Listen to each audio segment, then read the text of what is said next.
right, welcome back to the 121% podcast, whether you're watching us on YouTube or listening on your favorite podcast app. If this is your first time joining us here, a very warm welcome to you. If you're watching on YouTube, please do us a favor, hit that subscribe button and like button to let the algorithm know you like the content. And if you're listening to us on your favorite podcast app, please consider giving us a review if you enjoy this content, and our show helps us get our message in front of more people. And that's why we do what we do. We do it to help real estate agents. Oh, yeah. Today I'm being joined by... Hey, I'm Gavin Hatcher. I'm the Chief Success Officer here at Century 21 OneBlue. Yeah, welcome back. And then we have a new panelist joining us for the very first time. We just welcomed Todd to our team, and Todd's role here will be our Director of Digital Marketing, so handling anything and everything from social media to, our YouTube channel, all that good fun stuff. And hopefully he'll be helping me take over some of the back end of the podcast and uploading and all that good fun stuff as well. So welcome to the podcast, Todd. Yeah, thanks for having me, guys. Welcome, or glad to be a part of the team. All right, so tell us a little bit about your background. So I got been in digital marketing for probably about 7 or 8 years. Basically started in social media and progressed more into SEO and blog writing and stuff like that. Just recently was working with a smaller firm in Orlando here, and looking forward to branching out into OneBlue and being a part of the Century 21 community. Right. Get that mic a little bit, yeah. So, interesting thing, we actually met Todd originally because he was a student that came through the OneBlue Real Estate School. And then when we posted the opening, he decided to apply. And I'm like going, that name looks so familiar. Yeah, it kind of worked out perfectly. Yeah, you can go this way. So we're like, hey, you're familiar with us. You know what we do. It seemed like a really, really good fit for the team. So today we wanted to talk about 5 ways to ensure you are getting income-producing activities done. In real estate, agents are plagued with, when we look at a calendar, especially agents that just join us or the newer agents, they start filling their calendar with stuff that doesn't make them money. Yeah. And, we just came back from an amazing event down in Naples called FLA 21, which is the state conference for Century 21. And we got to meet what I would say is the king of income producing and calendar blocking, a gentleman by the name of Kyle Seabuth. He was the #1 team with Keller Williams, the Red Box, for about 6 years running. And then he opted to join the Century 21 brand last year as a brokerage. Yes. So he opened his own company. What impressed me about Kyle and his story is that he had a full-time job in finance. Yep. Working that 9 to 5, very demanding, no time to call people. And we just did an episode on dual career versus full-time. So he was dual career for like the first year or two, right? And he was averaging 200 transactions. Doing it nights and weekends. He's a beast. And now full-time, he's averaging just over 500. And that was right before he joined as a brokerage. But himself and his team consist of admins, right? There's no other licensees on his team. Yeah. Going out. He was the sole face. And what he mastered, and we're going to talk about today, is the power of getting non-income producing activities off your calendar. Yeah. Prime example, driving from appointment to appointment. Makes you no money. Your productivity grinds to a halt, especially if there's traffic, right? And how much time do we spend in our car? What does Kyle do? He hires a driver. Right? And so that way he walks out of a listing appointment, he's in the car. When he got the listing, the driver's texting the office with the seller's email address and the purchase of the list price. And the office is getting all the paperwork done for him while he's on the way to the next listing appointment. And so no wasted time. Yeah. So we're going to talk about 5 things you can do to make sure your focus is on income producing activities. And the first one is to evaluate everything you do. And there was a great story from Tara Michael, who's the VP of the South Zone with Century 21, and something I encourage all of our agents to do as well. It's an activity I've actually done in the office, not since you've been with us, but John and I have done it several times. Is all right for the next week. Here's I have the spreadsheet. We're going to be doing it soon, especially you. And write down every 15 minutes, set a timer, and go back and just write down what you're doing. Quick note, And then what you do is you go back at the end of the week and highlight only things that make you money. Yeah. So, like, literally, write down. Went to the bathroom, write it down. Or as you would say, I spent a penny. Went and spent a penny. So there's a story behind that we'll save for a special edition podcast, a behind-the-scenes episode or something. We'll figure it out. After hours. Okay, it's a whole different podcast. That's a different rating system. But you quickly will realize, right, how many things you do during the day as a real estate agent that are not producing income. That aren't going to make you money. Exactly. So it's a pretty good exercise to find out that. So when we're talking about income producing activities, what are some things, Gavin, we're talking about? We're talking about, the prospecting, obviously, and when you talk about prospecting, define that for me. I mean, calling your leads, calling FISBOs, calling expireds, FISBOs for sale by owner, by the way. No, that's not what FISBO stands for. It's the fastest source business opportunity. There you go. Yeah. Mm-hmm. That's what FISBO stands for. Here's go. why they want to sell. Exactly. Right? Mm-hmm. Yeah, so things like connecting with your sphere of influence. Exactly. Calling those past customers, asking them for referrals. Right? That's a good one. Working your existing database. You already have a database of people that have registered in the past. Maybe they haven't bought or sold. That would be a good one. Cold calling, just random, get a list. Yep. Check it for do not call. Make sure you scrub your list. Getting out there and door knocking, the good old-fashioned door knocking. That's my least favorite, but yeah, it works. Nobody likes it, but it works. Right? And is it a high yield activity? No, but it does work. Definitely. So there's that. You mentioned calling expired. It's one of my favorite things to do or tell agents to do, and I did it as an agent, was to go into the MLS and look for properties that have a leased status. So they were for rent, they were rented, but they were rented 8 to 10 months ago. Yeah. Because that means they're coming up on that 1-year renewal.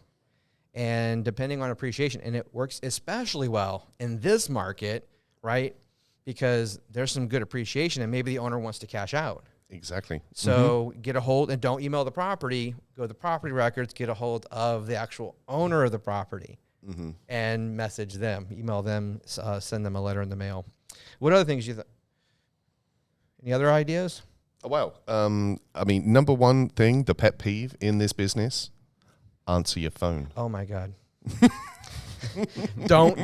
I could do an hour on answer your blanking phone. Answer your expletive phone. I had a teacher in high school that he would cuss, but he never cussed. He said blank. Listen here, you blankety blank blank. Mr. Trout, he was my band teacher. I'll never forget that. Killer name. I loved it. Yeah, you blankety blank blank, to this day I remember him. Yeah, so answer your phone. Yeah. There's so much business missed. Yeah, and that's, when a customer calls, especially if it's their first time calling, you're going to not answer their call. They're going to go to voicemail. They're not waiting. They're calling the next agent. True story. I had a friend of mine listing his house. It was a $500,000 home up in Memphis, Tennessee. And he called me. I worked with him back in my Hilton days. And he goes, can you recommend an agent? Sure.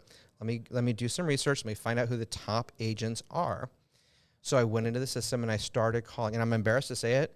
I first started with the Century 21 list, and after 5 Century 21 agents didn't answer their phone, I started calling. I went to Zillow. I hate to admit it, my opinion on going to third-party sites, and then I ranked the top to the bottom, and I got to the 18th agent before I got to answer a phone call. Wow.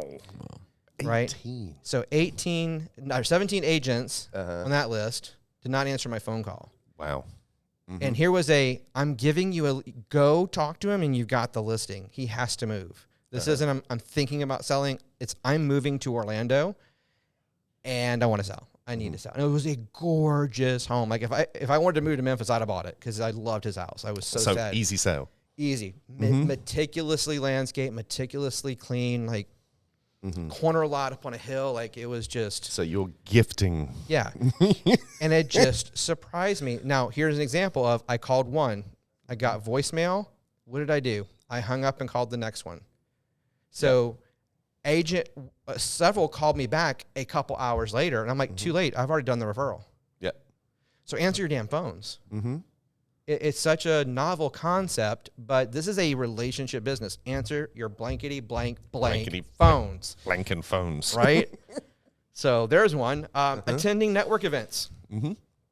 You know, that's a great way to get out there, build relationships. So we just came back from our state conference, and what I loved is, you know, our agents getting out there and connecting with agents from other areas in Florida. We already have a referral today, just came in for a 300-acre piece of property. Fantastic. Wow. And that was from the conference? From someone we met at the conference. They had dinner with us at Yard House. Amazing. Oh, really? Yeah. Ah, okay. Because I got one myself, right? 300. Yeah, I got one as well. Yeah, we already have 2 referrals, and it's been a day. So, and 300 acres. That's going to be... Yeah. That's going to be a pretty impressive that'll be a good one. Business. So, attending trainings and getting certifications, growing your knowledge so that you can demonstrate that to the consumers. Yeah. Right. And that way, when you are out there face to face, phone ear to ear with consumers, you can demonstrate your knowledge that way. I mean, this business changes all the time. You've got to keep with the times. You've got to know what's going on. And you never stop learning in this business. So always go to as many training events as you can, expand your knowledge. Look at this. We went to an event. Was the primary purpose of our event we just went to was to learn. Like exactly. Half of the agenda was learning sessions. And we all came back with some great nuggets. And some referrals. Exactly. Yeah, and we're pumped since we came back as well. You know? So, yeah, exactly. So, and then, you know, for Todd, here's one you can jump in on. You know, it blows my mind how many agents don't get out there into the groups on social media, like Facebook primarily, right? You have all these amazing groups, these neighborhood groups, you know, garage sale groups. Who was it that said they got a lot of business? Was it Kyle from Garage Sales? I think he said he used to go to garage. He was like, no shame. I go to garage sales all the time. And yeah. Yeah. And so, I mean, how easy is it to find these groups on social media? Oh, very easy. I mean, within the community, there's a bunch of different groups from, like, you know, lost pets and stuff like that. And then there's even like group apps, like aside from Facebook, where Nextdoor app is kind of very popular, where you can kind of like almost sync it down to where your actual community, almost, you know, maybe a couple hundred houses on the block. You can have your community that small, market to them directly. And a lot of the people that asked me at FLA 21, because they found out I was the new digital marketing manager here, and kind of like coming at me for pointers, especially Word at Yard spread House. quick, Yeah. So a lot of like just some of the questions I was asked over the weekend or during the early part of the week were like, what should I be focusing on? All the different social media platforms? How many should I focus on? Because it is hard to dabble in all the different ones we have nowadays, like, you know, your YouTube, your Twitter, your Facebook, and your Instagram.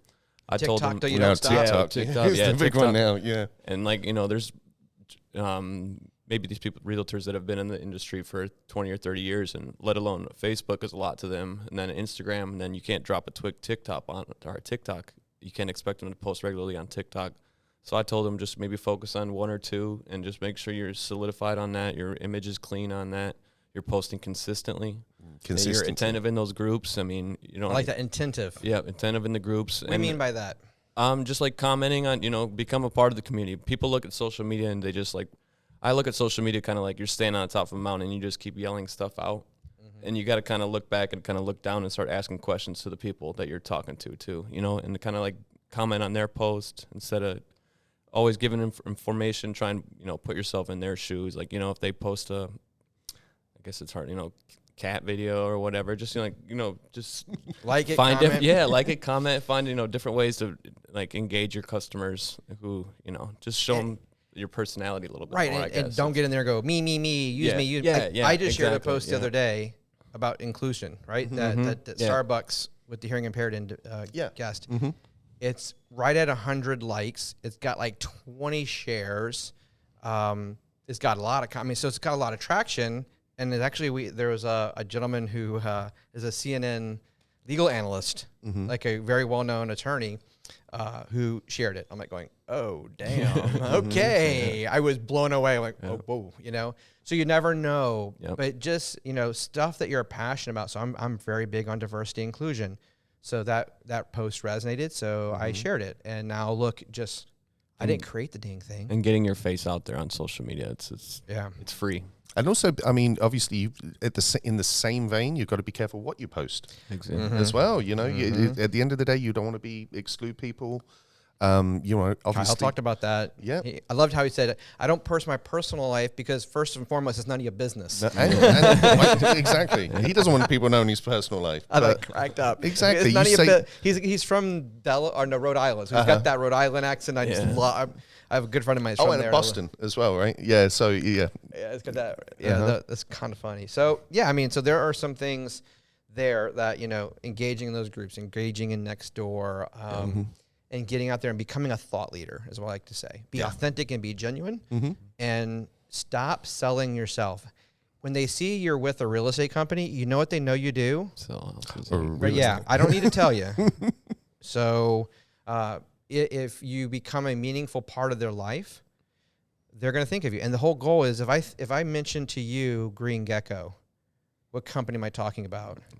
Exactly. Geico, right? That you want them, when they think real estate, they think you. Exactly. So that's what those. So those are activities that you can do, and those are just 10. We just only have covered 10, and there's more examples of things you're doing that are actively going to produce you income. So evaluate your calendar, highlight the stuff that makes you money, get a green highlighter. That's what makes me money. If it's not highlighted in green, what do I want you to do? Delegate it. Delegate it Get out. it off of your calendar, whether you hire a service or you hire an admin. In Kyle's case, he hired an admin, and that gradually expanded as his business expanded, right? So some of the things that you can consider delegating out, and I would try first and foremost to find a brokerage that wraps all this, as much of this non-income producing work into your split. That way it's not something you have to pay for up front. Exactly. We said it on an earlier podcast. Don't focus on what the split is, whether it's 100% or 50% or 70, 30, 80, 20.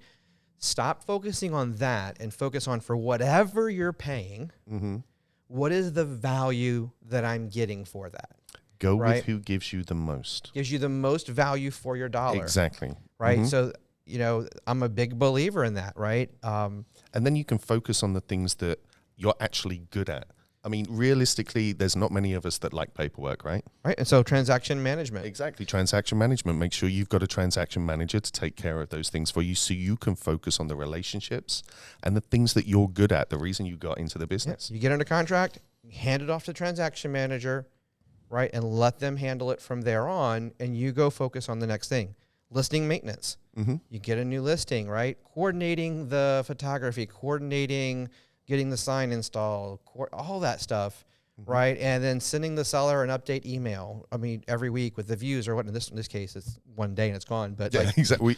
And the normal things, you know, there's stuff you have to do to maintain that listing when it's sitting on the market for a couple weeks in a normal market. You want to keep the seller engaged, let them know what you're doing for them, let them know, you know, what's happening with the market. Yeah. So that's not income producing though, right? Because you've already got the business. We just got to get it sold. So that's things you can delegate to an admin or to a service or to automation, take it off. My favorite thing is social media management. Yeah. And that is, social media is one thing where I tell our agents all the time, you have to have at least Facebook, Instagram. Yeah, at least. Having said that, if you're not going to post every day, don't have a Facebook or an Instagram, because it's worse to have an empty page or have a page that's not doing anything. It just shows that you don't give a damn. Well, in this day and age, the way people shop for homes is online. So, and in this day and age, once they find a realtor, they're going to go and check you out online. They're going to go and check your Facebook. They're going to go and check, you know, are you selling a lot of houses? What are you doing? How is your business? If your Facebook is empty. Like, I love what Kyle said too. He's like, he goes, you can't, not everyone's going to be me their first year, and maybe not everyone's going to ever sell 500 houses as one person. Some people don't want to sell 500 so houses. He's like, but where are we all equal at? He goes, I have 5,000 friends. The max number of friends you can have are 5,000 friends. I accept every friend request. Why? because you're going to hear from me. That's a captive audience, right? I mean, Yeah, exactly. Yeah. And leveraging that organic, how much does it cost to post on social media, Todd? $0. Oh, so ad spend is, you can post. And if you're here's the cool part. With social, you can pay for engagement. Mm-hmm. But once you start getting engagement and you start posting things, what happens? Your audience, they start engaging more. Right. It's going to show up in the algorithm. Yeah. The algorithm says, whoa, Susie's content is the bomb. So we're going to put it on there. We're going to push it up because there's the social media platforms, whether it be TikTok, Instagram, Facebook, YouTube, all of them. They only have one goal, and that's to keep users on the platform for as long as possible. Yep. So they're going to look at what content's being posted, who has the highest engagement rate, whether it be video, how are they watching 10% of your video or 80% of your videos? How many of the posts are they commenting and liking? I mean, like gets one relevant, one tick, but if they're commenting, that's a little bit better. If they share, that's even better for the algorithm, right? So the more intent, right? They're going to show your stuff because why? They want that user to stay on the frickin' platform for ad revenue. Mm-hmm. Yeah, absolutely. So, yeah. And so, there are social media services out there like Back At You and other platforms. Those are very generic, right? So you're going to get the same, every agent that's on Back At You is going to get the same post. Yep. Nationally, right? So if they have 1 million customers, there's 1 million, that doesn't differentiate you. Yeah. Doesn't make you stand out in the crowd. So find a brokerage that offers social media management, that offers an avenue for you to have local, relevant, and engaging content, right, that can help you grow your business, and it's not mass produced across, thousands and thousands of Facebook pages and Instagram pages. Yeah. What are the thoughts you have, Todd? I guess just one more point I want to make is just provide value to those people that visit your page, whether Facebook or Instagram. Just provide whatever avenue you can, provide value. Like one of the sessions they had mentioned at FLA 21, how one of the Tampa realtors does like Wednesday's Wade's World or something like that, and he is pretty handy around the home. So like after he sells the home, he gives people incentive to follow him because he's still like doing home repairs around the house. He'll videotape himself doing that and kind of gives them, value after the fact of the sale and keeps them engaged. It's kind of like different avenues like that or something like think about. And but the key there is consistency, right? It's a Wednesday thing, Yep, Wednesday. right? Yep, every Wednesday. Yep. That's great for retention. So this podcast goes live every I thought that was a really Sunday, good right? So every Sunday, you can count on Monday morning, you're going to get the video on YouTube. So there you go, right?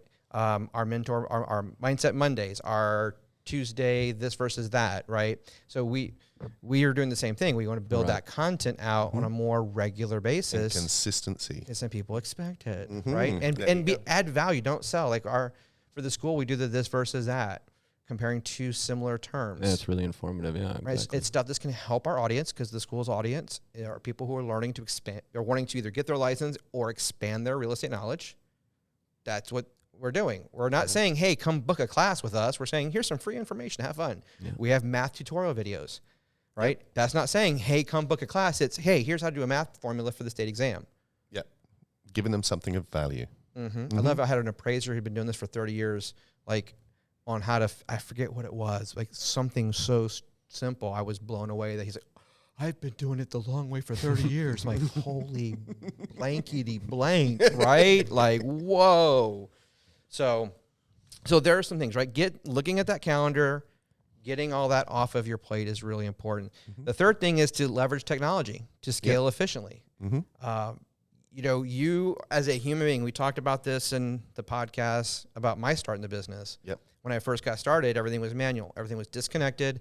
A lead came in an email. I had to go type it in the CRM system. I had to go put them into the MLS to get my listing sent out, and it was all just disconnected.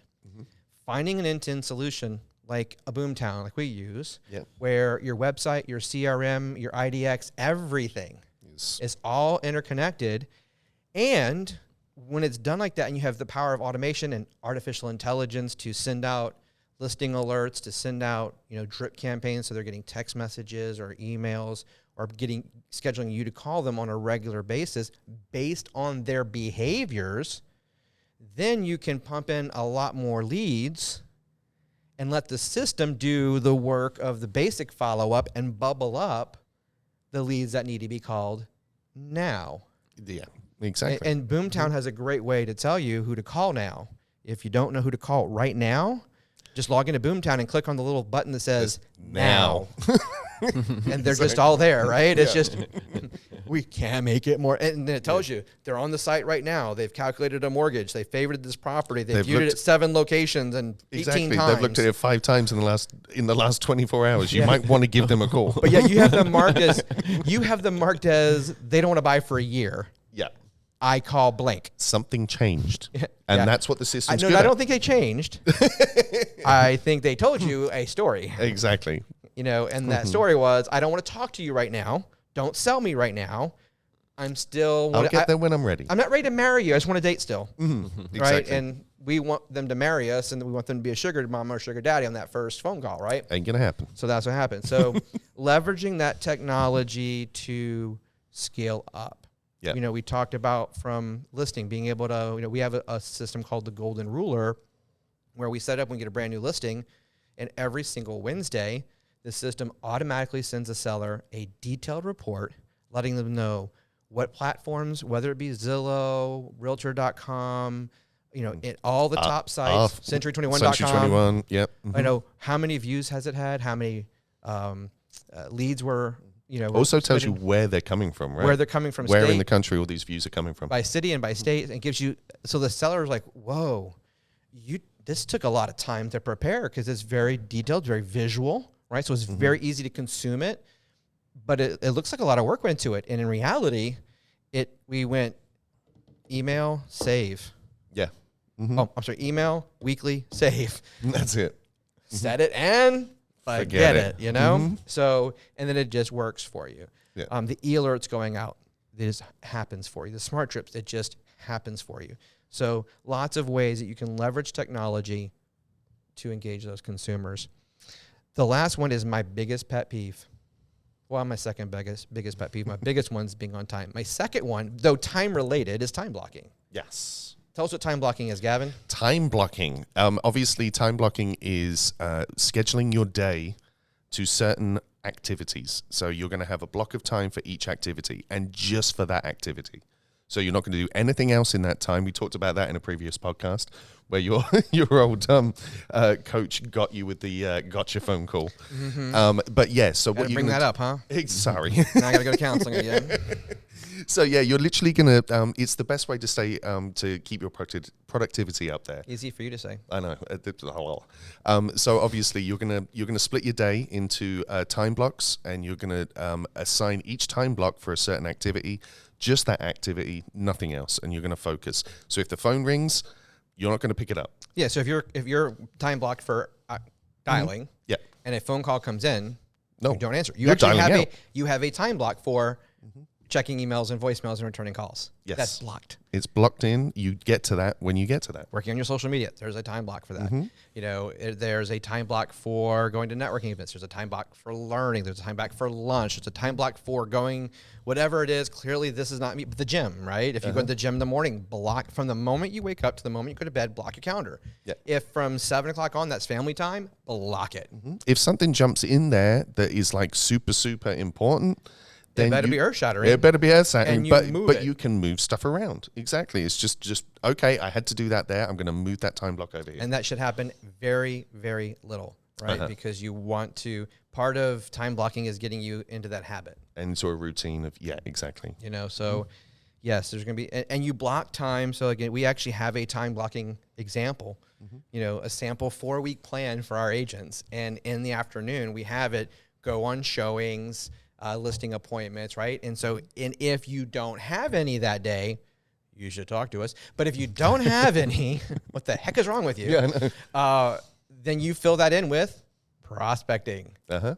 That's now you backfill. If I don't have a customer to talk to, that means I need to prospect more. Exactly. So you backfill that. So time blocking, doing it relentlessly is so important. Definitely.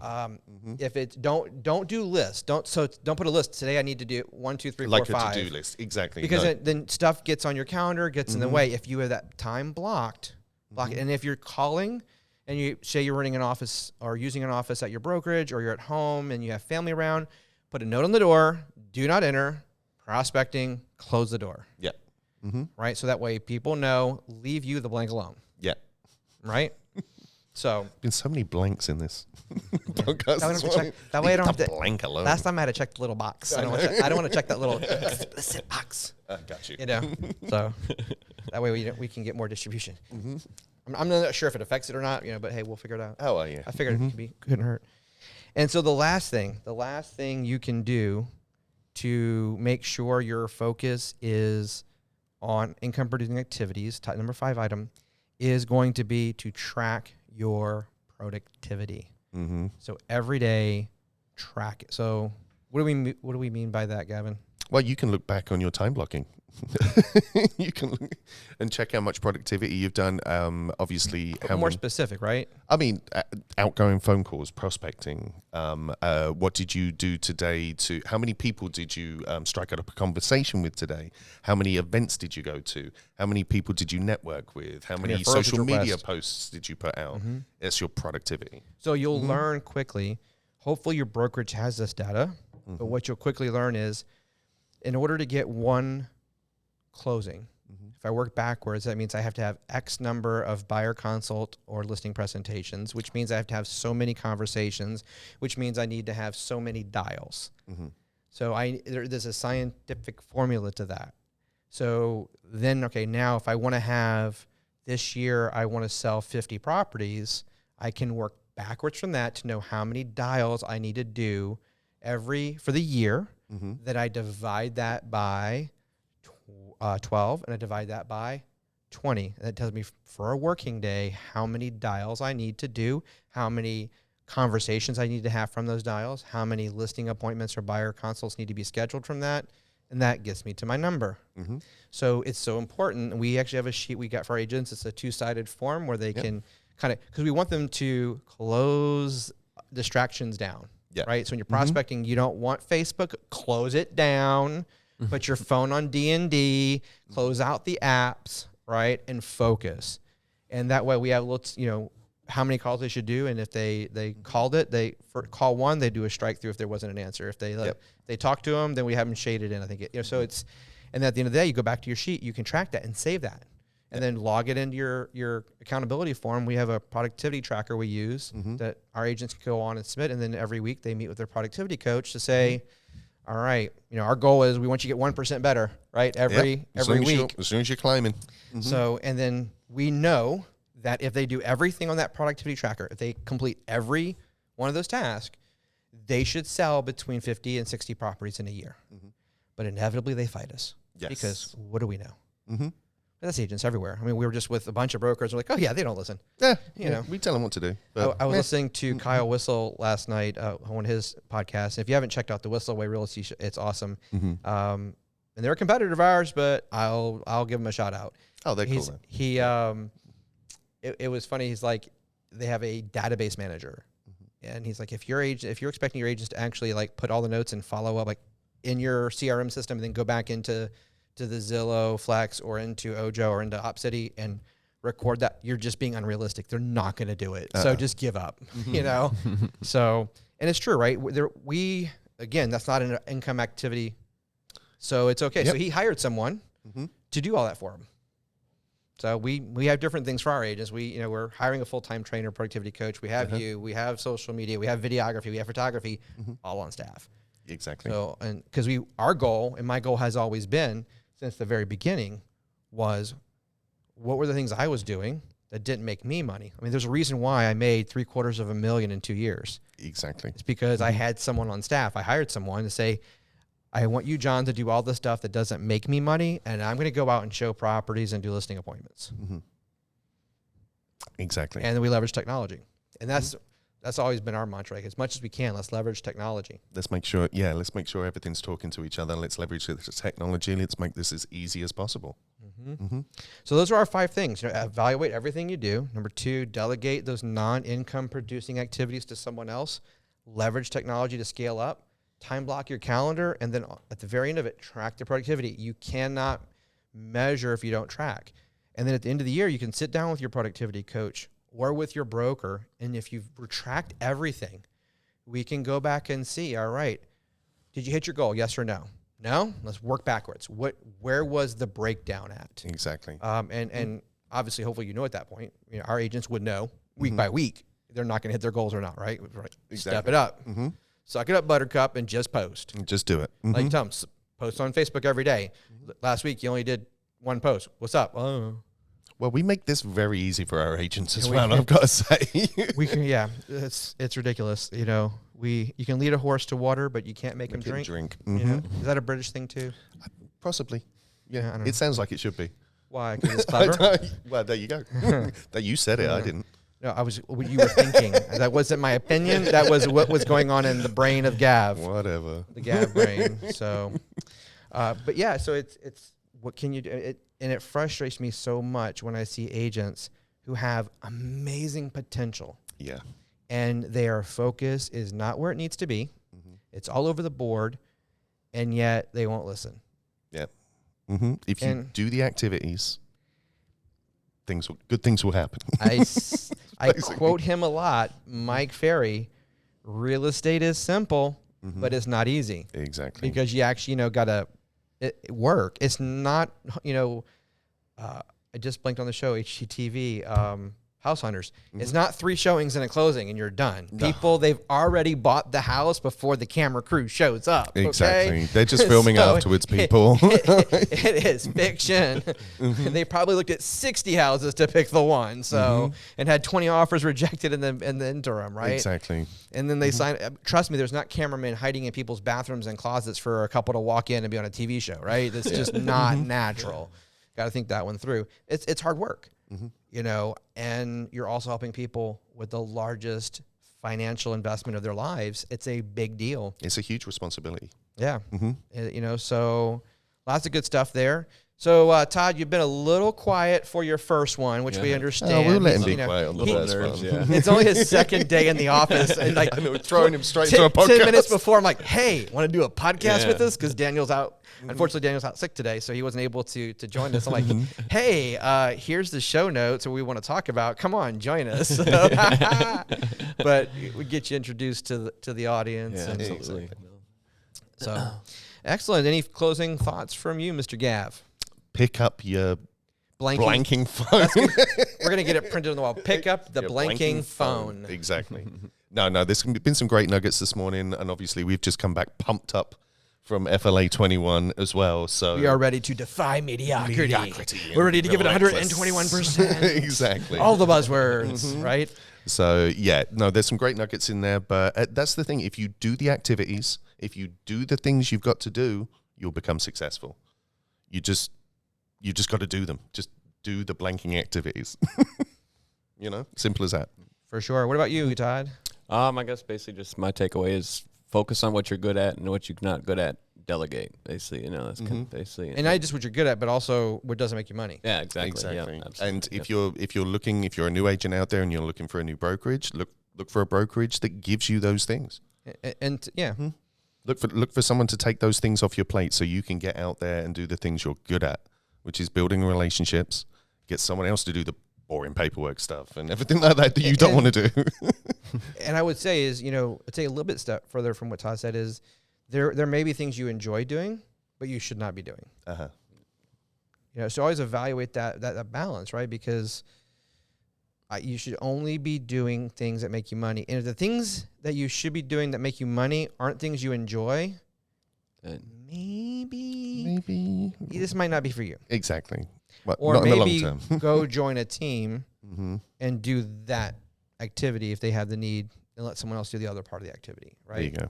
Because this job will beat you down if you're not loving it. If you don't wake up enthused to do those income activities, you're going to burn out fast. And in an industry where we have an 80% first year fail rate, which is scary considering like 40% make it to that point from the class to the state exam, passing the state's 40% in Florida.